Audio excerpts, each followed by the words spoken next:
Real life shit. You can't Google that shit, man. You're alone. You're alone. You may have a shrink you're going to. You may have a best friend you're going to. But there's 24 hours in the day where you're alone in this brain. And your brain is talking to you in all kinds of ways. And it wants to control you and pull you in these different pockets. If you can't control your own brain and your brain controls you, you're f***ed.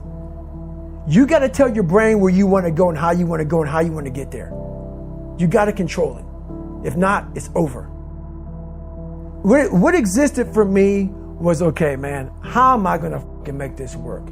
And all I knew back then was hard work. The only way anything gets accomplished. That's all I heard back in those days. You got to work hard. You got to work hard. I'm not getting I can't get this paragraph. I can't remember what the fuck's in this paragraph to pass this test to get in the military.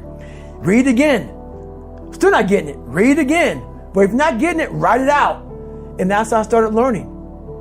Okay, well, I got to write out every fucking thing I do. And then write it out again. And write it out again. And guess what happened? I got it. I can't swim. I'm negative buoyant. Go back again. I can't swim. Go back again. Go back again. Go back again. I got it. I realized if I keep going back and going back and going back until this just becomes, your mind will say, okay, we're going to figure it out, because he is not going to stop. It's not like I'm going to try one more time. No, it's just like alarm clock goes off, boop, we're going back. I can't read right, we're going back. I gave myself no way out, and my mind realized that. They said, okay, we're going to adapt and overcome now.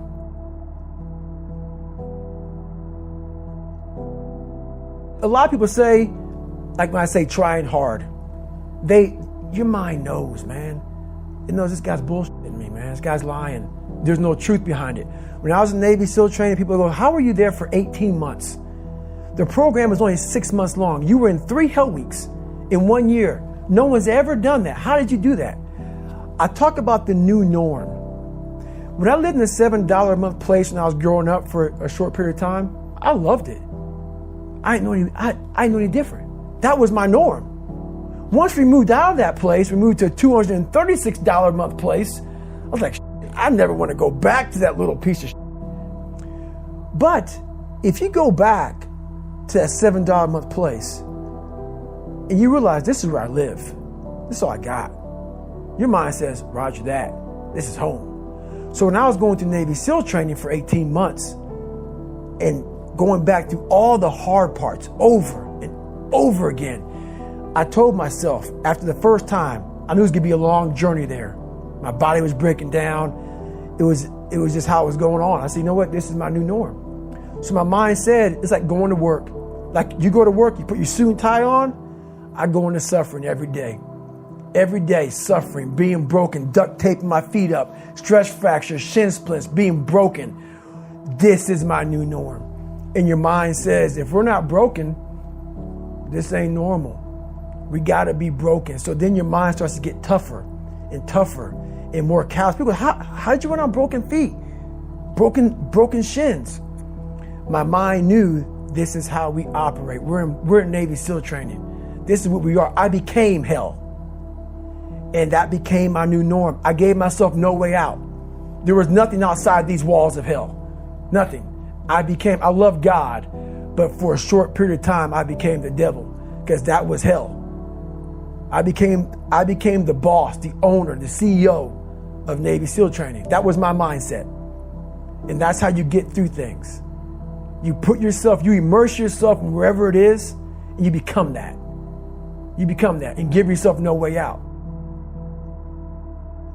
When I was 297 pounds and I was fat as hell trying to be a Navy SEAL, the scariest thing in the world to me, even to this day, was that could have been the rest of my life.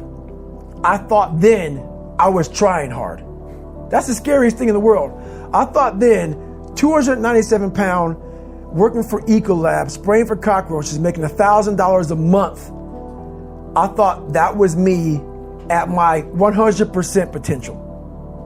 Come to find out, a few years later, I wasn't anywhere near that. 106 pounds less, graduate Navy SEAL training, went on to do all these other things. Looking back on that, that was me trying hard. That's why people got to understand what is in us. We have no idea until we start trying hard. And I mean really trying hard, where you're obsessed with, hey, this is my new norm. My new norm is that, wow, this isn't always fun. It's not always meant to be fun. And that's when you know you're trying hard. People hear my story and think this guy is sadistic.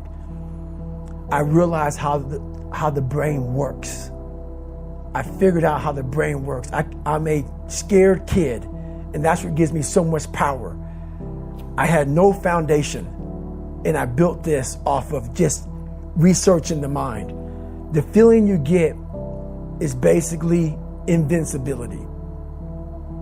You realize that you can't do it all the time. When you need to do it, I know I can go to a place that I can live in. And when you know that you can run on broken legs and you can do certain things that a lot of people can do, but they're not willing to do, this power, this sympathetic nervous system of fight or flight, and you're fighting, it gives you this charge of energy of when you're sitting there at 3:30, 4 o'clock in the morning and you're duct taping your feet up because they're broken, and you're doing it by yourself, and you're going through arguably one of the hardest training in the world. And these guys, most of them are healthy, and you're going through it broken, and you're already at a disadvantage, but you're still there. You can feed into that and tap into that for a lot of power. But if you look at it, well, I'm broken, man. I'm not going to make it. But if you look at it as, man, I'm broken and I'm still here, and I'm fighting, and I'm going to find a way to get through this because I have no other place to go. It gives you a lot of power. When things start to really, really bad, my brain and a lot of people's brain, they don't go to the people that called you nigger or your dad beating you up. Your brain says, we gotta get the fuck out of here. This is miserable. So anger goes away a lot of times when you're suffering because your brain just says, we gotta run, we gotta go. So that anger is not popping up saying, oh, I'm gonna show them, I'm gonna show those people. No, there has to be a much deeper, when I say deeper, it has to be down to mineral soil. It has to be down to that nice mineral soil where nothing can burn. You can't burn dirt. So it has to be down that low, that literally is something in you that's at the core of your soul.